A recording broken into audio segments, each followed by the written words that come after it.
Yo, what is up, guys? It is your boy Zether back at it again with another part to What If Deku Was a Namekian Descendant? Now, on the last part, I pretty much asked you guys to smash the like goal of 300 likes, and you guys did just that, so this is going to be part 2. Sorry that it took me a little bit of time to get it back out there, but your boy been a little busy, but just be glad that I'm putting it out now, since, today you guys are getting a double upload, and I'm pretty sure that either tomorrow or the day after that, I'm going to be posting the finale to Coda. Not necessarily because you guys hit the like goal, but just because, I kind of want to get that series out of the way. And I've been wanting to record it for a while now, so I'm going to just do it. And yeah, that being said, guys, I hope you guys enjoy the video. Let's get into the recap, and then let's go ahead and get started. So, yeah. Okay, guys, so where we had essentially left off in the last part was that Deku and Bakugo had essentially just finished saving Uraraka. The last part we established that Deku got his powers at a young age, or his Namekian abilities, and this basically led to a rivalry between Deku and Bakugo, which essentially ended up with Bakugo getting one for all and them training together over the next 10 months, which resulted in a sort of friendship with the both of them. They kind of don't want to accept it, but they're getting there. It's like a Goku and Piccolo friendship where, Bakugo's a little more chill about it and Deku's like, whatever, type shit. But yeah, that's essentially what we had left off on. So after that, this is when Deku and Bakugo would kind of bump fists and say, see, yeah, it's cool. As Deku would say, yeah, see you there. As they would essentially just walk home.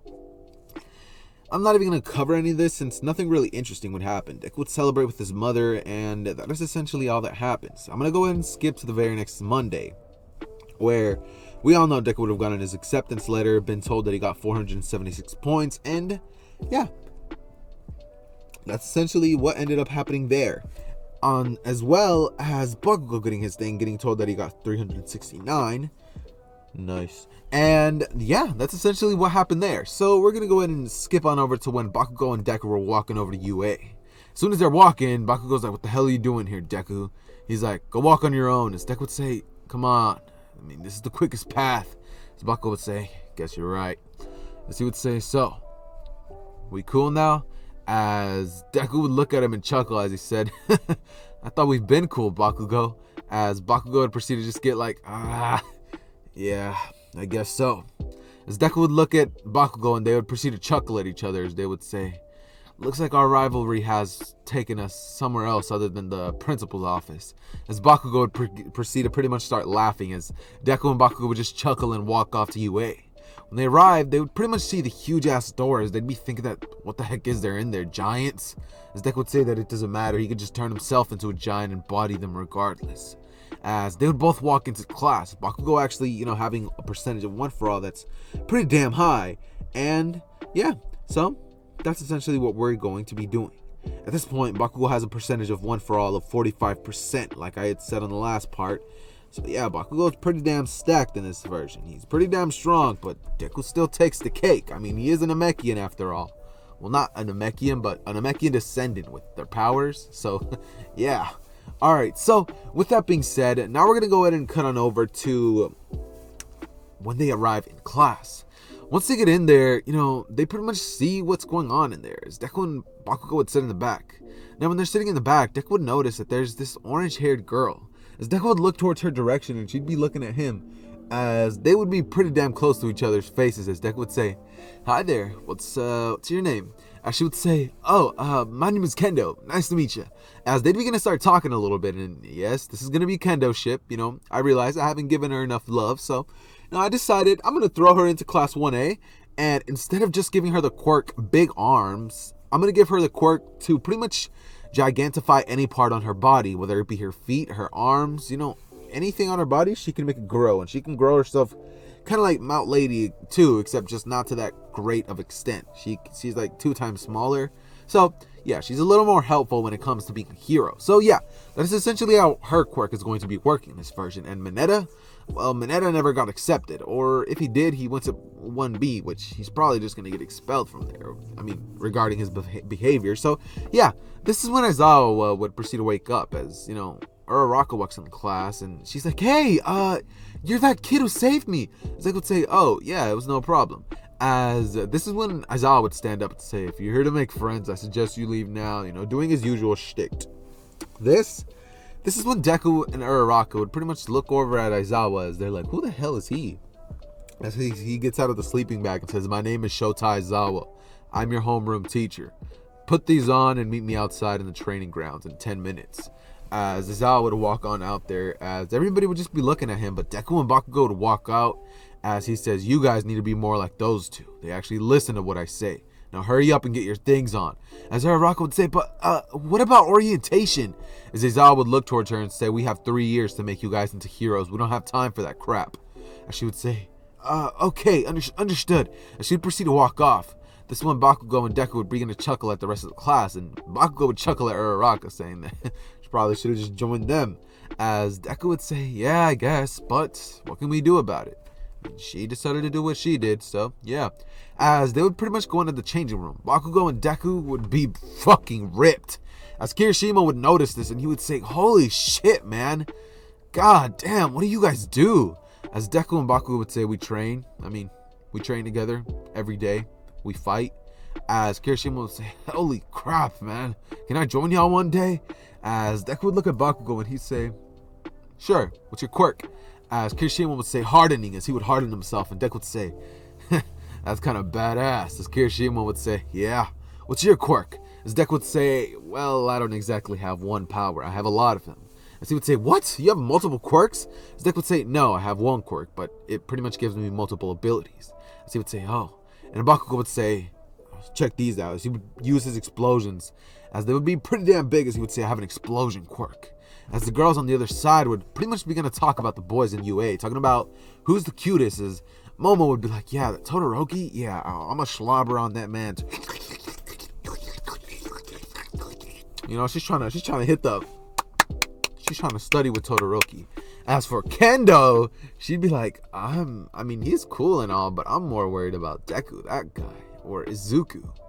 It's pretty damn ripped. As, we got, Kendo being like, yeah. As all the rest of the girls are looking at her like, and she'd be like, yeah. As they would all walk outside. This is when Aizawa would tell Deku to throw the ball, as Deku would pretty much be like, so I can throw it within this distance, right? As Aizawa would say, yeah, that's essentially what I said. As Deku would say, perfect. As this is when Deku would proceed to grab his arm as he then spins it and uses ki in his hand to enhance the ball, as he would then charge up a small ki blast as he throws it into space and it ends up getting infinity. This is when Aizawa would show them everybody the thing, and Uraraka would say, what? That's crazy. I thought only I could do that. As Aizawa would say, this is what we're going to be doing. Not using your quirks is impractical. We live in a different era. As everybody would proceed to do the thing, and Bakugo would get about 2,000 something in the thing. So that'd be pretty damn good. His explosions would be very strong. Actually, not. Let's go with 4,000. His explosions would be 3 times stronger. So, yeah. All right. So now we're going to go ahead and cut on over to when Kendo gets the ball. She'd proceed to make her hand pretty damn big as she would throw the ball pretty damn far, getting about 700 meters. Pretty impressive, as Deku would ask her what her quirk is. She'd say that her quirk is gigantification, or big hands. He would say, oh, that's pretty dope. She would explain what it does, and Deku would say, I can kind of do the same thing. And she would say, really? That's awesome. As Deku would say, yeah, it's pretty damn cool. As now, we're going to go ahead and cut on over to pretty much the ending of this, since nobody really cares. Deku would proceed to ace everything. The race, ace. The grip strength, he destroys it. The jump, he just flies over it. Come on now. You can't hold this man Deku. He is OP as shit. Namekian, hello. So, yeah, he's pretty damn strong. So, Bakugo would end up acing it too, and the order that we have in this version of events would pretty much be Deku, Bakugo, Momo, and Kendo. That is the order, and then from there, we got Todoroki be below even her. So Todoroki would be pretty damn mad that, he got that low. So he would just say, wait to whatever, he's the strongest anyways. And boy, is man's wrong. He is very wrong. So, yeah, that's essentially what happens in terms of that. After this is when Deku and Kendo would look at each other, as Deku would say, hey, want to go get a bite to eat? And she would blush and be like, yeah, right now? As he would say, yeah, of course. When else would we go? And she'd say, Okay. As they'd proceed to go out and get some grub. As, they go out and they have a pretty dope time. Deku gets to know Kendo a little bit, and since I don't really know too much about her, let's just say that they talk about their quirks. Deku ends up telling her all of the abilities that he thinks he has, or all of the abilities that he's discovered so far. She'd be pretty damn impressed. Next, we're going to have a little bit of a talk between both of them, and them both asking questions like, oh, are you single? As Kendo would be like, yeah, how about you? As Deku would say, no, I'm not single. As she'd say, what? You're not? As she'd be kind of sad, but then Deku would say, look at her, as he picks her head up and says, yeah, I'm taken by you. As she would say, wow, you moving real fast, aren't you? As Deku would say, yeah, that's how I like to keep things. Makes things interesting. As she would say, definitely. As he'd proceed to just walk off and take her home. When he takes her home, before she walks in, they proceed to have a pretty dope little session. As, just some basic stuff. Nothing too crazy. And we're going to go ahead and just jump over to when Deku gets home and text Bakugo about what happened. Bakugo at this point would be like, damn, I see.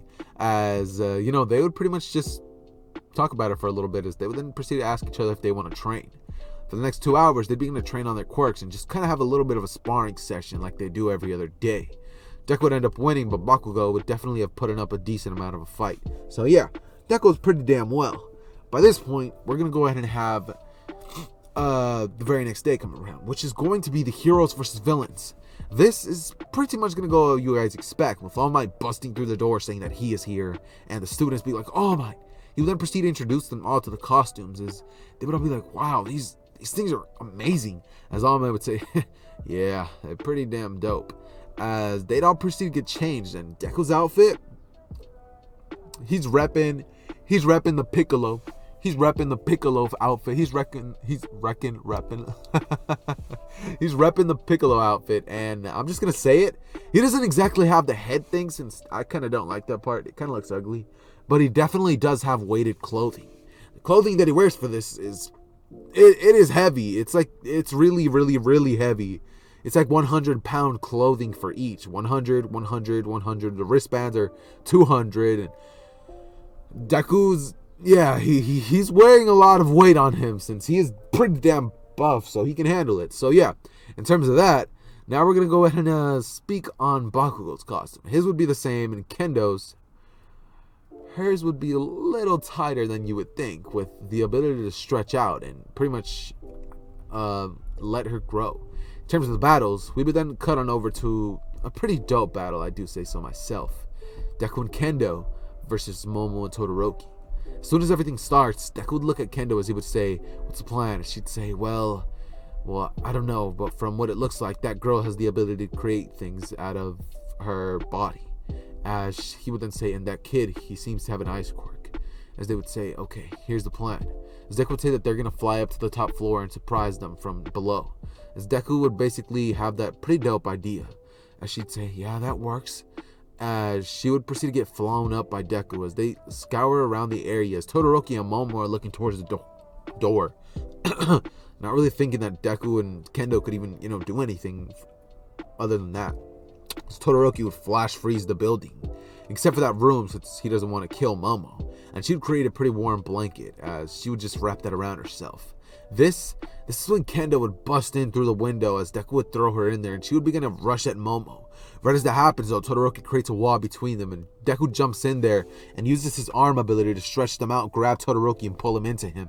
Todoroki would try to freeze Deku's arms, but they would accidentally get frozen too much, as Deku's arms would pretty much go into ice and fall down to the ground, as they would then break.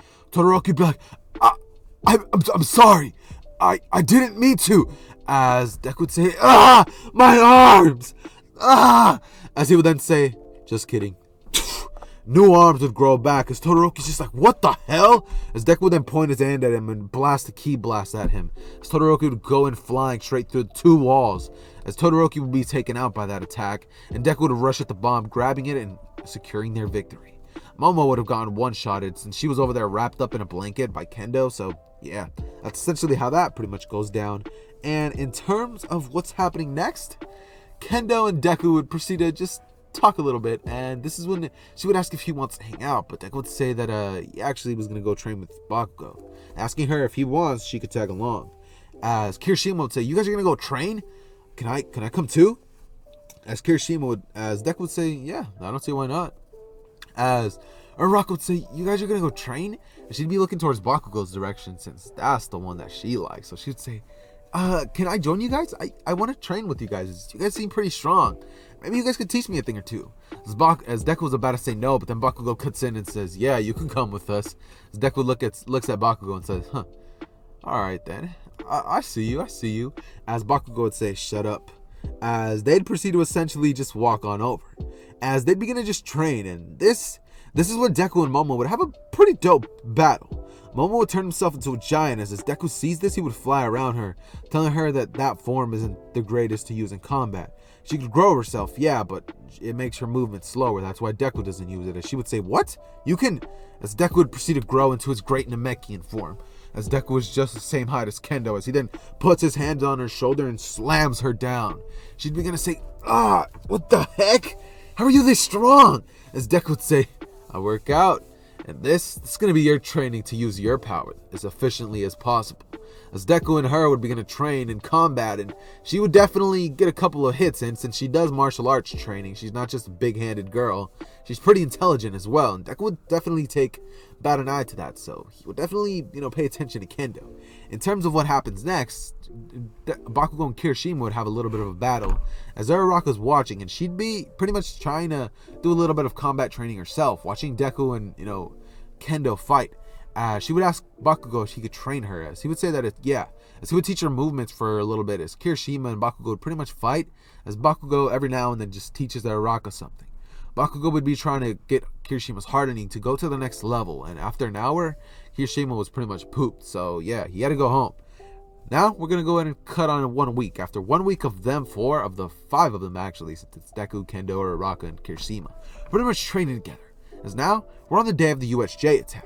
Everything would pretty much go to canon in terms of Aizawa 13, up until Kurogiri strikes. He would bust in there saying that, hello, heroes. Sorry that I wasn't invited, but I decided to crash the party. As Deku would shoot a ki blast straight towards Kurogiri, as Kurogiri would have to move and teleport everybody away as quick as possible. Deku would get teleported to the boat, but when he does, this time he uses his arms to grab onto the boat and jump on it. As soon as he's on there, he would notice that his classmates are there as well. As Deku would then look at them and say, what are your quirks? As they would say, give him the rundown of their quirks. As Deku would say, okay, Suyu, grab onto me, and you, Kendo. He'd say, and by what are your quirks, he would actually be talking to Kendo and Suyu. As he would tell them both to pretty much grab onto him, as they would say, yeah. As Deku would hold onto Suyu and Kendo with one arm, as he would then shoot a pretty damn big ki blast into the water, creating the tornado that we saw in canon.